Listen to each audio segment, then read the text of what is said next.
Hello viewers, welcome back to my channel Mom's Kitchen. और आज मैं आपके लिए एक यूज़फुल वीडियो लेकर आ चुकी हूँ और वीडियो बहुत ही इंटरेस्टिंग होने वाली है और वीडियो को आप पूरा वॉच कीजिएगा तभी समझ में आ पाएगा। तो सबसे पहली ट्रिक है मेरी आटे को लेकर। क्या होता है फ्रेंड, जब हमारा थोड़ा सा आटा बच जाता है और उसे हम फ्रिज में रख देते हैं तो फ्रिज में हमारा आटा टाइट हो जाता है और हमें एकदम से खाना बनाना होता है। तो उसके लिए हमें करना क्या है, तो हमें लेना है भगोना और उसके नीचे गैस को जला लेना है और उसमें हमें थोड़ा सा पानी डालना है। और पानी को हमें ज़्यादा गर्म नहीं करना है, केवल 30 सेकंड के लिए ही पानी हमें हल्का सा गर्म करना है और उसके अंदर हम इस आटे को रख देते हैं। तो आप मेरे चैनल पर नए हैं तो मेरे चैनल को सब्सक्राइब भी कर लीजिएगा और वीडियो पसंद आने पर लाइक शेयर कमेंट कीजिएगा। तो हमने आटे को इस तरह से रखकर ढक दिया है और हमें केवल 30 सेकंड के लिए ही रखना है और पानी हमें ज़्यादा गर्म नहीं करना है, थोड़ा हल्का ही गर्म करना है। और बस इसको निकाल करके हम दूसरी तरफ से पलट देते हैं और इसी तरह से हम इसको भी कर लेते हैं। तो इसी तरह से 1-2 मिनट के अंदर ही हमारा जो आटा है वो सॉफ्ट हो जाएगा। तो बस इसी तरीके से हमारा आटा बिल्कुल सॉफ्ट हो गया है। आप देख सकते हैं कितना सॉफ्ट आटा बना है।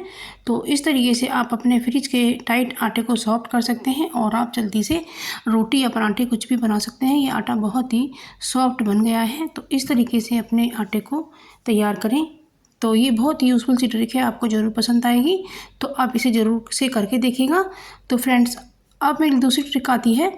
जो हमारे कानों के कुंडल होते हैं या बुंदे होते हैं या फिर झुमकियाँ होती हैं, तो उसकी जो डंडी होती है और उसकी डाँट होती है, उसके पीछे एक हरी हरी लेयर आ जाती है और उससे हमारे कानों में ईजिंग होने लगती है, दर्द होने लगता है और वो पक जाते हैं। तो लेकिन हमें आर्टिफिशियल ज्वेलरी पहनना भी बहुत पसंद होता है। तो इसलिए हमें ऐसा क्या करना है, जो हमारे कान है वो ख़राब नहीं हो, तो हमें लेनी है वैसलीन और वैसलीन को हमें थोड़ा सा लेना है, ज़्यादा नहीं लेना है। तो जो इनकी डंडी है उस पर हमें इस तरीके से लगा लेना है। तो इस तरह से क्या होगा फ्रेंड्स, जो इसकी हरी वाली लेयर है उसे आप लगा करके इसे कॉटन से पोंछ दें, वो हट जाएगी और फिर इस तरीके से आप इन्हें पहन सकते हैं। तो दोबारा से हमने यहीं पर इसे लगा दिया है। तो ये आपको अब कानों में दर्द नहीं करेंगे और ना ही ईचिंग पैदा करेंगे और आप इन्हें आराम से पहन पाएंगी। तो आप आर्टिफिशियल ज्वेलरी को भी अच्छे से वेयर कर पाएंगी। तो दूसरे जो बुंदा है उसको भी हमने इसी तरीके से कर दिया है। तो आप देख सकती हैं फ्रेंड्स, तो आप भी अपने बुंदों को इसी तरह से रख सकते हैं। तो ये बहुत ही यूज़फुल सी ट्रिक है, आपको ज़रूर से पसंद आई होगी। तो आप इसे ज़रूर से करके देखिएगा। आप मेरे चैनल पर नए हैं तो मेरे वीडियो को लाइक शेयर कमेंट कीजिएगा और मेरे चैनल को सब्सक्राइब कीजिएगा। तो अब अगली टिप भी देख लेते हैं जो बहुत यूज़फुल होने वाली है, ये तो ज़रूर से आपको पसंद आई होगी। तो नेक्स्ट टिप जो हमारी है वो हमारी पर्स से जुड़ी हुई है।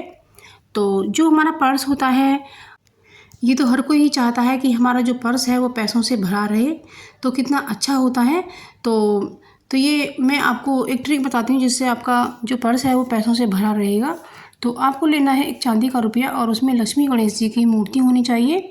तो इसको साफ़ करके और गंगाजल में धो करके आप अपने पर्स में इसे अंदर वाली जो जेब होती है बिल्कुल अंदर, उसे अच्छी तरह से रखिएगा। और इसी तरीके से आप अपने पर्स में एक चांदी का रुपया ज़रूर से रखिएगा। तो फ्रेंड्स, आपका जो पर्स है ना वो पैसों से भरा रहेगा और रुपयों से भरा रहेगा और नेगेटिव ऊर्जा सब खत्म हो जाएगी और आपके घर में भी पैसे की कमी बिल्कुल नहीं रहेगी। तो फ्रेंड्स, ये भी बहुत अच्छी ट्रिक है, आप इसे ज़रूर से फॉलो करिएगा। ये मैंने अच्छे से करके देखा है इसलिए मैं आपको बता रही हूँ। तो अब फ्रेंड्स, अगली टिप आती है हमारी जो ये सेफ्टी पिन से जुड़ी हुई है। तो जो सेफ्टी पिन होते हैं, क्या होता है, हम इस तरीके से इन्हें लगा देते हैं। ये खोते तो बिल्कुल नहीं है, लेकिन हमें एक समस्या आती है जब हम अपनी साड़ी का पल्ला बना रहे होते हैं तो एक हाथ से हमें इन्हें पिन को निकालने में दिक्कत आती है। तो हमें करना क्या है, हमें लेना है एक छोटा सा डब्बा और इसके ये जो डिस्पोजल डब्बे होते हैं ये अक्सर घर में निकल ही आते हैं किसी न किसी चीज़ में, या फिर आप इतना बड़ा प्लास्टिक का डब्बा बाहर से ला सकती हैं। तो उसके अंदर हमें पार्टीशन बनाना है और तो इसके लिए हमने लिया है कार्डबोर्ड, पेस्ट का खाली डब्बा। तो जो पेस्ट का खाली डब्बा होता है उसे आपको बिल्कुल भी नहीं फेंकना है और ये बहुत ही हमारे यूज़फुल हो सकते हैं। तो हमने इसको चारों तरफ से काट कर इसमें से हमने एक गत्ता निकाल लिया है। तो ये लंबाई वाला गत्ता हमने निकाला है।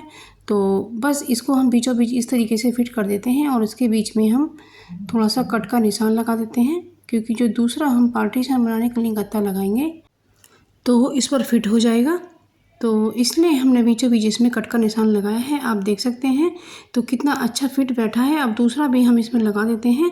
तो हमने इसको 4 भागों में डिवाइड कर लिया है और अपने हम सेफ्टी पिन और ब्रॉच और चिमटियाँ वगैरह हम इसमें ऑर्गेनाइज करके रख सकते हैं। तो ये डब्बे बहुत अच्छे ऑर्गेनाइज़र का काम करेंगे। तो इस तरह से आप पल्ला बनाते समय भी एक हाथ से पिन निकाल सकती हैं और बड़े ही आसानी से आप अपने पिन को लगा सकती हैं। तो इससे भी आप पिन को इस तरह से ऑर्गेनाइज करके देखें तो आपको बहुत ही अच्छा महसूस होगा और कितना अच्छा लग रहा है।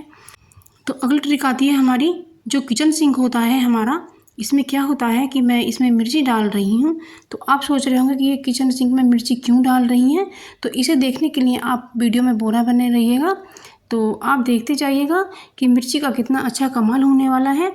तो बस इसी तरीके से मैंने मिर्ची को इसमें डाल दिया है और हम दूसरी तरीके से भी इसमें डालेंगे। हमने लिया है एक बाउल और इसमें लिया है हमने मिर्ची पाउडर और इसमें मिलाएंगे हम थोड़ा बेकिंग पाउडर और थोड़ा सा इसमें डाला है हमने नमक और इसको हमने अच्छे से मिक्स कर लिया है। तो इस सॉल्यूशन को हम अब इसका इस्तेमाल करेंगे किचन सिंक में। तो क्या होता है फ्रेंड, जब रात हो जाती है तो चुपके से इसमें जहरीले मच्छर और कीड़े मकोड़े आते हैं और छिपकली भी पानी पीने के लिए आती है। तो इस तरह से हमारे सिंक में चढ़ने के बाद वो सारे कीड़े मकोड़े हमारे बर्तन में भी चढ़ जाते हैं, यहाँ तक कि हमारी और भी किसी चीज़ में जा सकते हैं। तो इस तरह से हमारे किचन को गंदा करते हैं। तो वो ये सब देखकर बिल्कुल भी नहीं आएंगे। और इसमें मैंने ली है एक एक्सपायर दवाई और इसको मैं अच्छे से कूट रही हूँ और कूटने के बाद इसको मैं खोल लेती हूँ और खोल करके मैं इसे सिंक के बीचों बीच डाल देती हूँ। तो इस तरह से हमारे सिंक में रात को जहरीले कीड़े बिल्कुल भी नहीं आएंगे। तो ये ट्रिक बहुत ही अच्छी है, आपको ज़रूर से पसंद आई होगी। तो अब ये अगली ट्रिक आती है मेरी, जो ये हमारे लकड़ी के बर्तन होते हैं, जैसे बेलन है या कोई स्पैचुला है। तो उनका क्या होता है, लकड़ी बेजान होने लगती है और सूखने लगती है। तो इससे इनकी लाइफ कम हो जाती है। तो इस पर थोड़ा सा ऑयल लगा दें, आप चाहें सरसों का ऑयल लगाएं या ऑलिव ऑयल लगाएं। तो इस तरह से इनकी जो चमक है वो बढ़ जाएगी और इनकी लाइफ भी बढ़ जाएगी। तो इस तरह से आप कर सकती हैं, ये बहुत अच्छी ट्रिक है। अब अगली ट्रिक आती है हमारी बर्तनों में जो ये छोटी प्लेटें होती हैं। अक्सर क्या होता है कि ये छोटी जो हमारे सामान होते हैं उन्हें हम कटोरी में रख करके इस तरह की प्लेटों को उन पर ढक दिया करते हैं और वो धीरे धीरे सारी हमारे फ्रिज में चली जाती हैं और जब हमें छोटी प्लेटों की ज़रूरत होती है तो हमें किचन में मिलती नहीं है। तो हमें करना क्या है, तो ये जो हमारे ढक्कन होते हैं ये पड़े रहते हैं, हमें इनका इस्तेमाल करना है और इस तरह के ढक्कनों को हमें ढक देना है। तो हमारी जो छोटी प्लेटें हैं वो सारी हमें किचन में ही मिलेंगी और हम इनका यूज़ कर पाएंगे। तो ये वीडियो आपको बहुत अच्छी पसंद आई होगी। तो फ्रेंड्स, जब आपको कुछ ऐसी टिप्स मिल जाती हैं जो आपका काम आसान करें और आपके समय और पैसों की बचत करें तो कितना अच्छा होता है, क्योंकि थोड़ा सा समय आप अपने लिए भी फिर निकाल पाती हैं। तो आपको वीडियो ज़रूर से पसंद आया होगा। मिलते हैं एक नई वीडियो, तब तक के लिए थैंक यू फॉर वॉचिंग।